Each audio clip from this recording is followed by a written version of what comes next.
The competition isn't over until that gold medal is around my neck. I don't care if I'm in event 1 or event 14 and I mathematically already have the competition won. I'm fighting for every point possible. You have to have this mindset of that I am the best, I am strong, nothing can beat me. I have horse lungs, like no one can take in more oxygen than me, no one's more powerful than me. You know, a lot of people want the magic wand, they want the, what's your secret, what's your secret? I'm like, there is no secret. Do you do that for your own brain, or do you do that for everybody else's brain?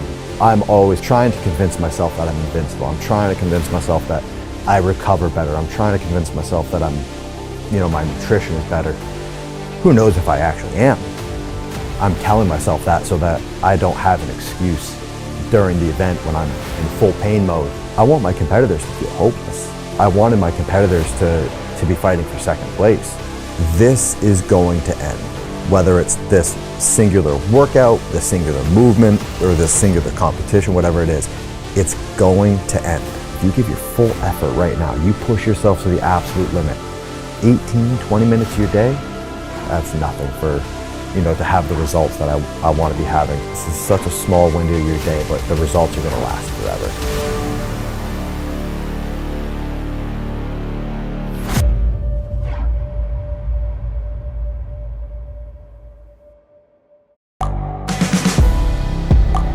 The world is changing. Inspiration is everywhere. It has never been so easy to connect, share, and bring people together. We're learning from others and finding the best in ourselves. Challenging our beliefs. Sharing our vulnerability. Overcoming our fears. Transforming ourselves so we can transform the world. How far can we go?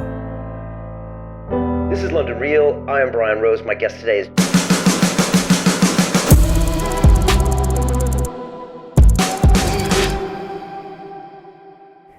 This is London Real. I am Brian Rose. My guest today is Matt Fraser, the athlete, fitness expert, and best-selling author. You are known as the fittest man on earth after becoming the first person to win 5 CrossFit Games titles, winning the 2016, 17, 18, 19, and 2020 games consecutively. The CrossFit Games is the definitive test of fitness, combining strength, speed, endurance, and skill to find the best overall athlete on the planet. And you are widely considered to be the most dominant and successful individual male athlete in the sport of CrossFit. Your mantra is hard work pays off, which is also the title of your Sunday Times best-selling book and offers an in-depth guide for anyone hoping to improve their fitness and become the best version of themselves possible. You believe that consistency, alongside a relentless attitude, enabled you to become the #1 athlete in the world. Matt, welcome to London Real. Thank you for having me. Hey, it's great to have you here. I want to jump right in because your mindset is what really got me excited about today. And maybe it reminded me a little bit of my mindset sometimes. But you say that you love to train scared, but yet it's more complicated than that. And I'm just going to quote you because you said to be the best version of yourself, you have to, quote, simultaneously believe that I'm overrated and invincible, that I'm an imposter on the verge of being humiliated on the competition floor, and that I'm an untouchable Lamborghini on a sea of broken down hoopties, to use some American slang. Explain that mentality. Yeah, it was, so for anyone that's unfamiliar with, the sport of CrossFit, most competitions that you go into, there's no rules or regulations on what the events can be. You don't know how many events you're going to do. You don't know what movements you're going to do, time domains, anything. So you have to practice for everything or try to practice for everything. And so, you're always trying to imagine, what could the competition program for an event that would derail me or, put me in last place or just humiliate me. So you're trying to creatively think of what would cause me to fail and then practicing it. But then at the same time, when I would be training on an implement that I was familiar with, comfortable with, and I knew, my paces and stuff like that, you have to have this mindset of that I am the best, I am strong, nothing can beat me, because there's peaks and valleys in it, and so I remember, whenever I was on, either a rowing machine or a Concept 2 bike, or basically just like a fan spin bike, I would set it up in front of the mirror and watch myself and just convince myself, like, I have horse lungs, like no one can take in more oxygen than me, no one's more powerful than me. But at the same time, I'm thinking everyone's going to beat me, so I have to give just an absolute 100% of my effort, knowing that no matter how I feel right now, in 10 minutes I'm going to have my breath back, my heart rate's going to be down, and I'm going to feel fine. So it's making sure that, how am I going to feel about that effort I just gave in 10 minutes when all the pain is gone? So it's just always making sure that I'm making myself proud, knowing that I'm pushing myself to the absolute limit and tapping my potential, but then always training, picturing people beating me. How do you keep those two concepts in your head at the same moment? Because most people walk around with one or the other, usually the latter. Most people probably defeat themselves before they even try things most of the times, and imagine all the bad things that'll happen. But like, how do you keep them both in your mind? Because if you're too egotistic, then you won't train hard enough. Yeah, once I find the perfect formula, I'll let you know. And it's a wave of emotions, because you can go. Usually, it feels like your best training day ever is immediately followed by your worst training day ever. So it's trying to find that balance and have that calming confidence as well, of like, everything's going to be okay. This too shall pass. Like, give this a couple days to recover. It's okay to take a rest day, and putting in all the work outside of the gym, the body work, nutrition, sleep, all that stuff. But just having that calming presence of everything's going to be okay. Yeah, that's tricky. Oh yeah. I wasn't great at that part. And you also say, and you kind of alluded to this earlier, I'm going to do today what other people aren't willing to do, so I can do tomorrow what other people can't.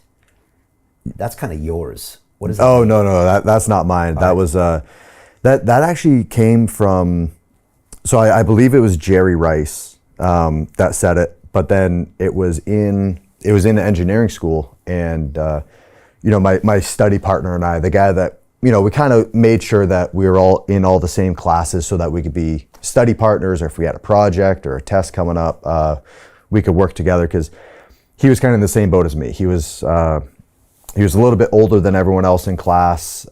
He also didn't drink, so he had no interest to go into like the college parties or anything like that. So Friday and Saturday night, it was he and I were in the library, and he was actually the one that introduced me to it. And it was probably like 10 p.m. on a Friday, Saturday night, and we're both just trying to rack our brains around this report that's due, and he said that line, and it just clicked with me. I was like, oh, of course.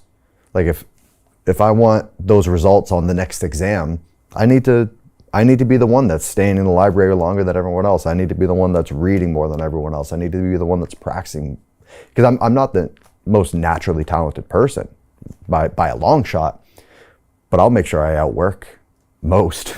Right. So you learned that lesson as a student before you became an athlete. Yeah, it was the same as with the mantra, hard work pays off. I think because I got my notoriety and I got my popularity through competing in CrossFit, that I think most people assume that's where that came from.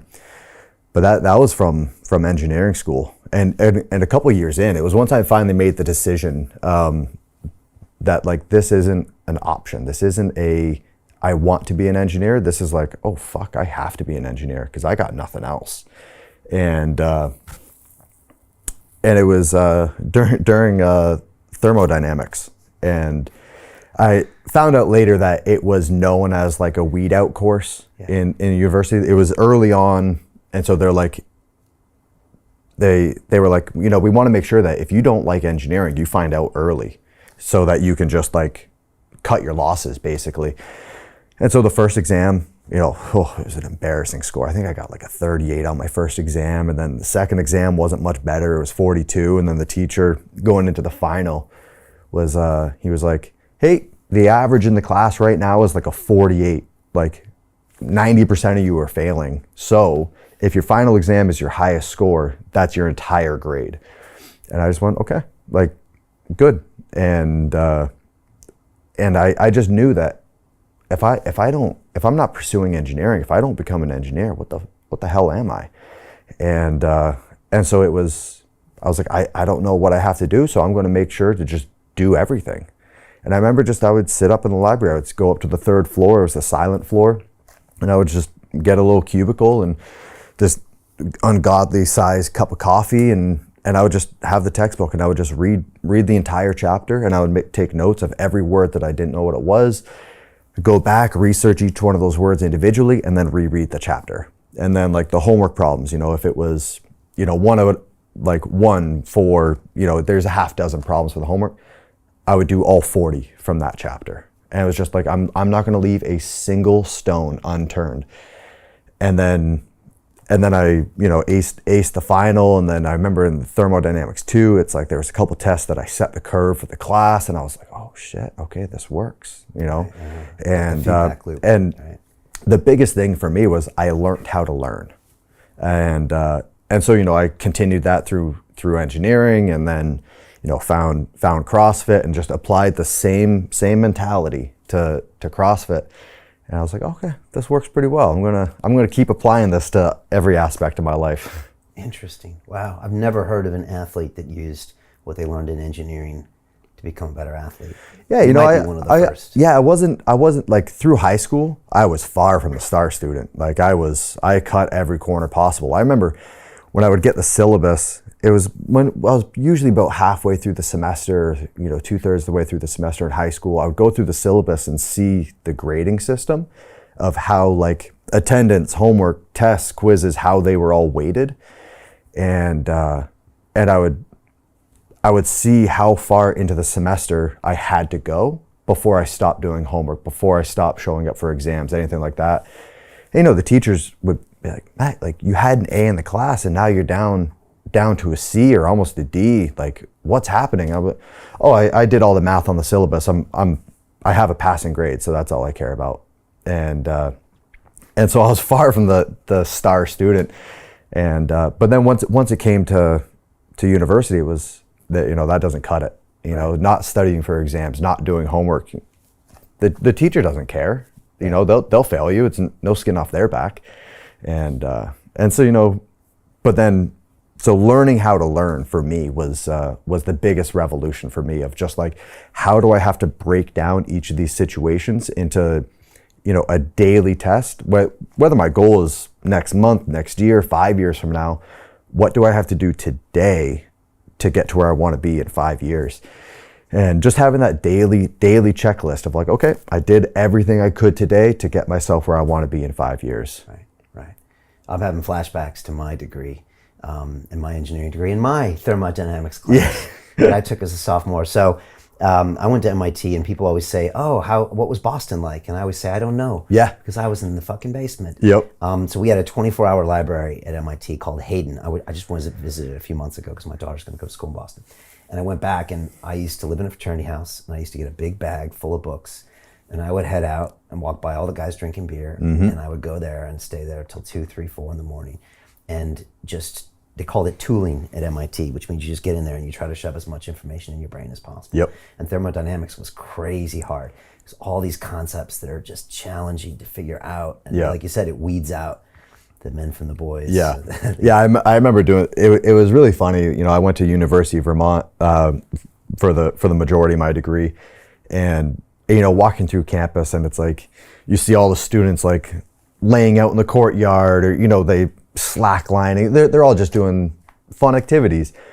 And then you see all the engineers, and it's just like they're all wearing like Carhartt pants and just a heavy flannel. It's just whatever's practical. It gets the job done, gets you through the Vermont winter, and then you just live in the library.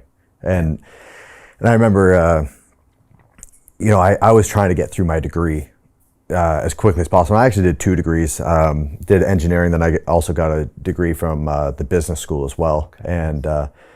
And so I was just trying to crank through as much as I could. So during the semester, just every course I could fit in, and then taking summer courses. And for the really, really hard classes, I would go to the teacher, hey, are you offering this during the summer? And they said, we need 8 students to offer it. If you get 8 other students, I'll teach this in the summer. And I'm like, all right, let's go on a campaign. And I would convince, 7 other students to do it with me. And we would do, I think I did fluid dynamics and heat transfer. And the teacher was like, hey, like, I'll do it. Like, do you guys want this to be an 8-week course, a 4-week course? And we would be like 4 weeks. And so we would sit in the classroom for 6 hours a day, 5 days a week, and just fit a whole semester into 4 weeks. And it was miserable. I love it. But you have that one singular focus. You're not worried about any other courses, any other homework. And then you have 7 other, study partners that it was just like, hey boys, let's sit down, let's crank through this, and let's just get through this together. And then you're patting yourself on the back, you're thanking yourself the next semester when you're sitting in whatever course it is, and then all your classmates from heat transfer come in, and they're all like, oh my God, that test. And you're sitting there like, thank God I did that over the summer. So nice. Yeah, no, for me, it was a battle with self those 4 years. And, Yeah.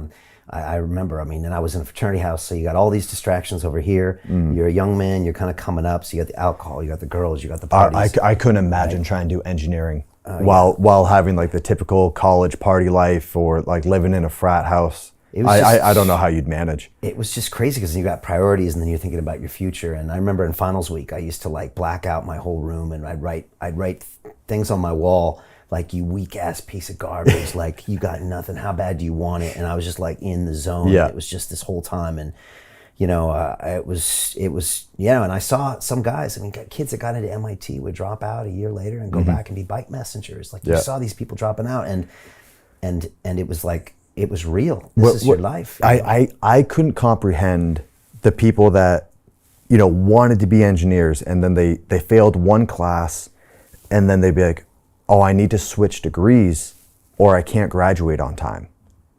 And I couldn't wrap my mind around that, because I was like, graduate on time for what? What are you trying to be on time for?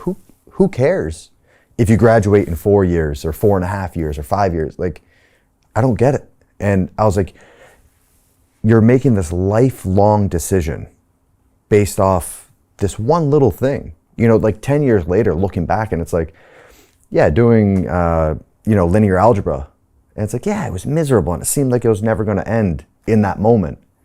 10 years later, you're like, yeah, it was kind of challenging, and I could never wrap my mind around that, of like, I think it was just pounded into my head with my dad of like, don't make a permanent, don't make a permanent solution off a temporary problem. And I was like, okay. And, and for myself, I went to 4 different universities over the years. I just kept transferring based off my weightlifting career. But 4 universities. So every time I transfer, half your credits don't transfer. And then, the holic in me, it's like, if 1 degree is good, 2 is better. And so when I finally decided on University of Vermont, I did a double major, double minor, because moderation. If 1's good, 2's better, and just completely overloaded it. But it was miserable. It was hard, but I was like, no. Like, when I'm 40, 50 years old, I'm going to thank myself for having this education. Yeah, it's fascinating to now see how maybe your CrossFit success was born in your engineering training, and so that's fascinating. And I want to jump into this because I'm going to go right into CrossFit Games, because some people have probably seen clips online, but let's talk about what it is, because it's quite a long period. Like you said, you don't know exactly what you're going to be training for, but drop me into like 2018 CrossFit Games. Like, how many days is it? How much do you know about it before it happens? How many athletes are showing up? And like, what's on the line? I wish I could give you just a clean cut set of rules of what it's going to be, but every year it's different. Every year, there's little tweaks and changes here or there. Like, how many days is it? So typically it's 4 days. I would say the most typical is compete Wednesday. So that's like the events that aren't spectator friendly. So like the events that are, 2-3 hours long, they're off-site, so you need a big venue. So usually running, swimming, biking type events. And then a lot of times you'd have Thursday off and then compete Friday, Saturday, Sunday. Okay. And usually it's around 13 to 15 events. You get 100 points per event, or there's 100 points available, and it's a sliding scale on the way down. And I would say the most typical is 40 competitors in your division. So 40 individual male competitors, 40 individual female competitors. Total. And is it by age group, or is it just so there are age divisions and weight as well? Nope, no weight divisions. So there's benefits of being the 140 pounder. There's benefits of being the 220 pounder. But then there's also consequences to both of those as well. But so there are age group divisions for teenagers and masters. I think there's 65 plus division, and then there's like the 14, 15-year-old division. So I mean, completely widespread. But the most popular division, the title that everyone's after is the individuals. So it's open age category. There's no weight limits or weight classes. And it's just you show up and you don't know what you're going to do. So we've had it, I've had 5 days continuous. So it was, Wednesday, Thursday, Friday, Saturday, Sunday. So you really don't know if there's a rest day either, as well?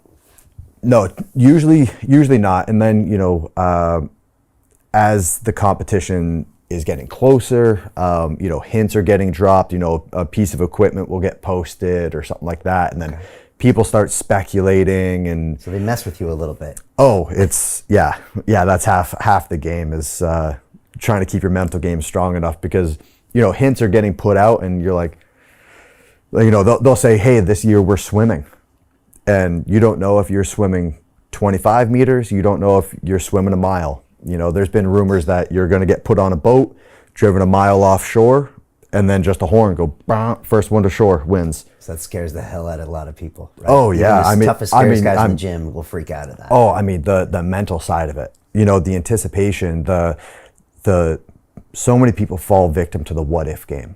If they say, oh, there's an event with, clean and jerks and double unders, everyone's speculating, like, oh, what do you think it's going to be? I'm like, we know what the movements are, but we don't know if that clean and jerk is 95 pounds or 350 pounds. So what's the point of playing this what if game? And so, early on in my career, I had my coach at the time was very focused on the mindset, and it was, so a lot of that stuff got ingrained in me, and it was, no, we don't guess. We wait until the rules are announced, we wait until the events are announced to put a game plan together. Because what's the point of putting a plan together without any guidelines? And then you're just wasting energy. And then when the rules are announced, then it's like, oh shit, all right, we got to scrap all of that and then into this next one. But every year I competed, there was a different qualifying procedure, a different format of competition, different scoring system. There was always changes every single year. It's unlike any competition in the world that has that change. Because I just took you through a tour of the studios here, and I showed you my Ironman 70.3, and it was very challenging for me to train for, but I knew what it was going to be on the day. Yeah. And even though it was my first in a different circumstance, I did the same thing. Yeah. And that's true about pretty much any other physical competition that I can think of, except maybe like Ninja Warrior or something on TV. Yeah. But that's unique.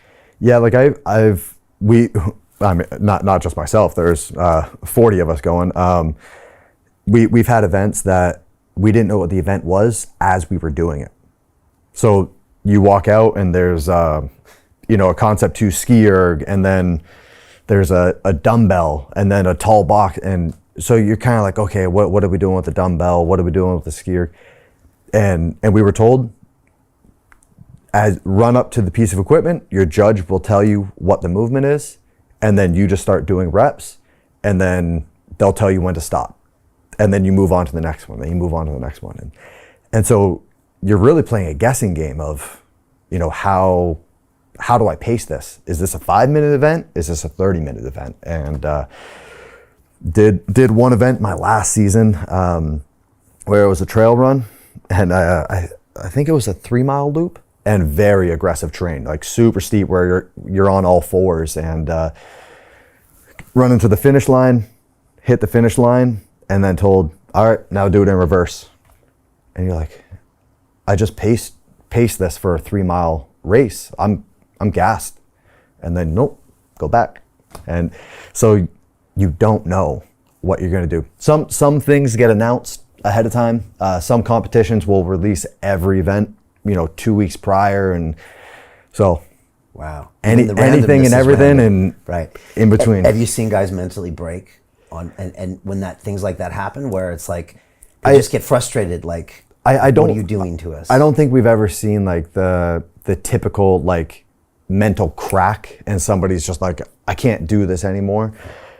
Everyone who's making it to that level is a very high achiever. Everyone that makes it to that level is a absolute stud physically, mentally, everything. But you see some differences, and I don't think it's so obvious if you're not looking for it.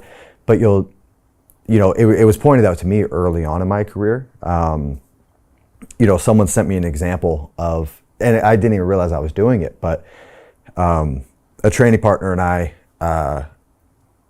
wrote a workout up, and the camera turned to me, and I was like, oh man, this one's gonna suck. And the other person was like, it's gonna be fun. And I didn't even realize that. I was just easy conversation, like complaining is the easiest form of conversation. And then somebody pointed that out to me, and they're like, oh, your mental state, like your mind will follow your words, and then your action will follow your mind. And so once you start looking at it in that format, and then being an athlete in the warm-up area, you can kind of see what are the concerns of these other people. Are they concerned about what just got announced, the rule, the ref they were assigned, or are they worried about the effort that they're about to put forward? And so I think you can see some mental challenges from people, but I don't think it's a very obvious. It's not like anyone's sitting in the shower rocking back and forth crying, but you can see how people, their mental mindset going into events of what they're concerned about. Yeah, and then that mental break will lead to physical as well. Oh, it will lead to suboptimal performance. Yeah, as soon as people start saying like, oh, that event was stupid, that was trash, or and then they start talking about how they're sore, and they're complaining of like, oh, my quads are getting overused, whatever it is. I dealt with the exact same thing. Like every year, your body's screaming, you're pushing yourself to the absolute limit. But then when I'm asked, like, how you feeling? Great. This is a nice, easy weekend. And inside I'm like, oh my God, don't touch my thighs. Like they are so sore. Now, do you do that for your own brain, or do you do that for everybody else's brain? Both. Yeah. I'm always trying to convince myself that I'm invincible. I'm trying to convince myself that I recover better. I'm trying to convince myself that my nutrition is better. Who knows if I actually am? But I'm telling myself that so that I don't have an excuse during the event when I'm in full pain mode. Just keep going. But then also, I want my competitors to feel hopeless. I wanted my competitors to be fighting for second place, when in all reality, I have the same chances winning as everyone else. Like we're all coming in here starting at 0. We all have to earn all the same. I'm not coming in with extra points because I was the champion last season. I'm not coming in because I won my last competition, anything like that. But I want, like, I remember there was one year we had an event where we had to sledgehammer a weight down, and it surprised people. And I think it was the vibration off the sledgehammer, because you gong, gong, and it's just vibrating in your grip.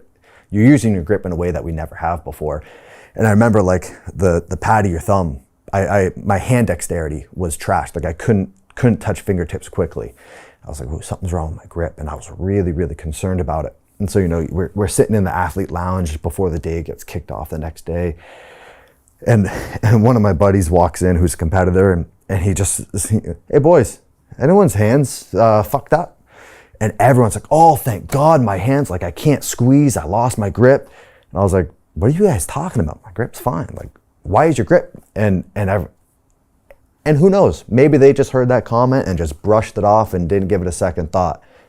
But maybe they looked at him like, Jesus, of course he's fine. you know? And so little things like that. So part of it was for my own mental game, part of it was for the mental game of the others. It's so psychological, because when they're having a really hard moment on the course that day, the next day, and they take you a glimpse of their eye, maybe even subconsciously, their brain thinks, I can't beat him. Like, he's not having any problems with his grip. Look at his grip. Look, he's holding things better than I am. Yeah, and then, they beat themselves. Yeah, and how you pace workouts as well. You know, depending on your lane assignments, how you're ranked in the competition, that determines who you're next to. And so, like I'm usually very good at pacing workouts, but if I saw someone else going out hot, or if they made a little comment to me before the event, or if I knew that, hey, I know you're better at this event than me, well, let me try to throw you off your game. I'm just going to go out super hot. I'm going to go out super, super fast. And knowing that, yeah, it may be bad for me, but it's going to be worse for you if you try to keep up. So, there's a couple instances of events like that. And some of them I've talked about and joked about, and others, I just kept quiet. And in the grand scheme, I don't know. I don't know if any of them worked. I don't know if they actually had an effect or not, but I think they did. Yeah, well, you won, so that's all that matters. Yeah. And again, if they had an effect on you, then, that could have given you the edge to win. I've had David Goggins in here, and he calls it taking souls. When somebody out there he's competing with, real or imaginary, he takes their soul, because they just can't believe that this guy is doing these things. And once the soul is taken, then he owns the competition. Yeah, and even things as simple as like for running events, the rubber band theory of, if you're in second place, it's very easy to keep pace with the first place. When you have someone setting the pace, it's so much easier to run that when somebody's in front of you. I know it's the same for me. I tuck in behind someone, you're drafting off them, and you just stare at their heels and just line up with their cadence, and it's almost as if they're pulling you with them. And if you're in first place and someone's doing that to you, they're just thinking, all right, just keep up with him, just keep up with him. But then as soon as you get enough of a break, enough of a gap in between them, and you kind of break that mental rubber band, it's no longer, all right, just keep up with him, just keep up with him. Now it's, all right, just stay ahead of them, just stay ahead of them. And so, playing those games of, all right, like, I know I'm in first place, the second place guy is maybe, 10 yards behind me.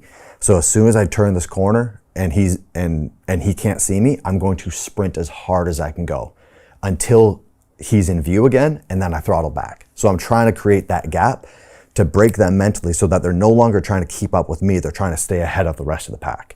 Little things like that. And who knows? Like, I didn't run the scenario both ways, and so who knows if it actually worked. I don't have the control to compare it against, but it seemed, I don't think it's a coincidence when it did happen. Right. I heard you mention, like, I've got horse lungs. I heard you mention some things that sound like self-talk. Do you have self-talk or affirmations or things that run through your mind, either pre-programmed or things you do either when you're in training or during competition? Oh, positive and negative. Yeah. Okay. Yeah. Like when I was doing pure cardio work, whether it was on a fan bike, rower, whatever machine it was where I'm stationary, I would try to always set it up in front of the mirror, so that either if I was slacking, I could see myself, and I could see myself not working as hard as I was capable of. And so then, it's like, come on, pick it up. You're capable of more. You look pathetic right now. Or it's the extreme opposite of like trying to be your own inspiration. And if you can do that, you're idealizing your past experiences, remembering them in a better light, so that you're convincing yourself that you're always capable of more. You're always chasing that performance from prior, even if it is a little bit inflated or a little whatever, but always trying to push yourself to that next limit. But yeah, I'd say the biggest thing that kind of ran through my head, and it wasn't like one specific saying, but knowing that this is going to end, whether it's this singular workout, this singular movement, or this singular competition, whatever it is, it's going to end. But I get to determine how I feel at the end of it. There's an opportunity in every workout like your heart rate is spiked at its limit. You're breathing as hard as you can. You're in full pain mode. Like everything, the red light is flashing of like slow down. And in the moment, you can slow down and get that little bit of instant gratification of like, okay, it doesn't hurt quite as much. It feels a little bit better. But as soon as the workout ends, I'm going to have that regret. And so I always knew that this too shall end, whatever it is that I'm going through, whether it's specific workouts, whatever it is, it's going to end. And I get to determine how I feel at the end of it. I get to decide if, I slowed down, felt a little bit better during the workout. Well, now I'm going to carry around that disappointment forever. Or I can push through the absolute fucking limit, make myself proud when I hit the finish line. And in both scenarios, 10 minutes after the event's done, your heart rate's down, your breathing's calmed, you're sitting around the water cooler having a sip with all your buddies, joking about the workout. And so I get to determine at the end of this workout, am I going to be proud of myself or not? And once I realized that, hey, in most scenarios, no matter how hard I go in this workout, I'm going to be fine. In 10 minutes after, I'm going to be recouped. Everything's going to be good. Obviously there's the extreme scenarios where, you get injured or something like that. But so it was just a constant daily, multiple times a day of make yourself proud, give your full effort today, so that I sleep well tonight. And then I'm proud of what I did. And I found that if I'm proud of the effort I put in, the results are kind of secondary. If I always train to that if I got second place, if I got 10th place, I was still happy. I was happy with the results because I knew that was my potential. This only happens when we have good guests on the show. You're about to make a cool point alarm. Oh, yeah. Give it 10 seconds and it'll pass, man. You reminded me of something Arnold Schwarzenegger said when he was making Conan the Barbarian. The director said to him, because he was falling off horses and he was just like really struggling. And he said, pain is temporary, but the glory lasts forever. So I had that poster in my gym for years, and it was a Muhammad Ali quote. Suffer now and live the rest of your life as a champion. And I don't like that quote myself. No, because it makes it feel like I got to do this because I don't want to do it, and then I can just kick back the rest of my life, and that's not the way I like to live my life. Because I like to be proud of myself every single day, no matter what I do, just like you do. And that always, maybe I took it out of context, but that's why I was always a little bit hesitant when I hear that, because it felt like I'm going to do things I don't want to do to get this to where I'm going to not do anything. Yeah, I used it, for the rare time. Like I was lucky enough to work in a career that I loved. Like I got to work out for a living. Like how many people would give you their right arm for that opportunity? And so most days I didn't need slogans or whatever to get into the gym. I'm like, I get to go work out all day. This is awesome. But then there was the rare day where you're tired, you're sore, your body's aching, you didn't get enough sleep, your diet didn't line up for whatever reason. You had a life happening outside of the gym. And then I remember like the main thing for me was sitting on the rower. It's a very popular implement in CrossFit, and I remember like I hated it. It was just because I knew what I was capable of doing on it, and I knew how far I could push the limits on it. That I would look at it, I'm like, fuck, I don't want to do this, but I'm like, for the volume of rowing I usually did, it was between 20 and 30 minutes total with work and rest built in. And I'm like, 20 minutes of my day, it's nothing. It's over like that. It's not even a full sitcom.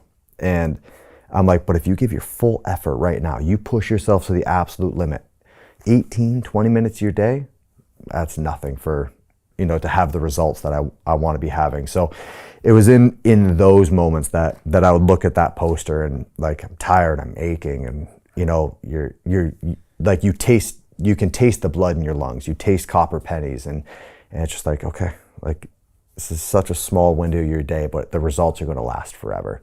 And for myself as well, it's only a matter of time before somebody beats any record. Every year it's a coin flip. Is somebody going to beat your record? Is somebody not going to beat your record? And so for myself, I'm like, it's only a matter of time before somebody beats my records. Like as I'm doing my career, I'm beating somebody else's records that when I was starting were said, like, matter of factly, these records will never be beaten. It's impossible to beat these records. And then when I did it, they're saying the same thing about me. I'm like, no, that's not true. It's a coin flip every single year. There's only two options. Either somebody beat the record or somebody didn't. But nobody can take away those gold medals. Nobody can take away those achievements. And so I made sure to try to not put too much weight on these records, and just look at those individual achievements of like, okay, I did that and I have that gold medal forever, Yeah. I love this concept of being proud of yourself, because that's something only deep down inside, whether you can be proud of yourself. Mm-hmm. It's no other metric someone can give you, and no one can take that away from you. And yet to get there, you have to push yourself more than you want to be pushed. I feel like it's very underrated. I feel like it's the sleep you get the night after accomplishing or like pushing yourself to a limit that you didn't think you could. It's the best night's sleep you'll ever have. Your head hits that pillow and you're just so content. You're like, I did everything I could today to be the person I want to be tomorrow. And I remember doing that. Like even with the little odd jobs I did as a teenager, making sure that I was putting in effort to make myself proud. And it wasn't always that way. I still made mistakes. I still cut corners. And then when I got called out for it, I was destroyed inside. And it wasn't the fact that I did a poor job on the project. It was the fact that I knew I was capable of doing a better job, and I chose not to. I made that decision. And I remember that happening working a construction job. I was building a walkway through a swamp for a neighbor, and I cut some. I don't know. I was young. I think I was like 17, 18 or something. I was still full of piss and vinegar and didn't know a good work ethic yet. And the walkway just had a bit of a sway to it as it went through, and I got called out for it. And it was a mistake that was so big that I couldn't go back and fix it. And it still eats me up. And for years, it was a neighbor to my grandmother. So anytime I went to visit my grandmother, I had to look at that fucking walkway. And it's just like, next time I have that opportunity to do a project like that, I won't make that same mistake twice. Yeah. And then did the same thing when I went to college of, failed some exams because I cut corners, or, did a terrible job on a project and because I cut corners. Same thing happened in my CrossFit career. My 2015 season, my second season, I got second place for the second time. Yeah, let's talk about that. Because in 14 you got second place, yep, and you were over the moon. Yep. In 15 you got second place, and you couldn't have been more disappointed in yourself. Oh, I was down. Yeah, so rookie year, I was brand new to CrossFit. I barely knew what was going on. I didn't know what to expect going to the CrossFit Games. And I was just flying by the seat of my pants and having a good ass time doing it. It was so much fun. And then the weekend ends and I'm like, holy shit, I'm on the podium. And I'm looking at the prize money I just won. To continue watching the rest of the episode for free, visit our website londonreal.tv or click the link in the description below.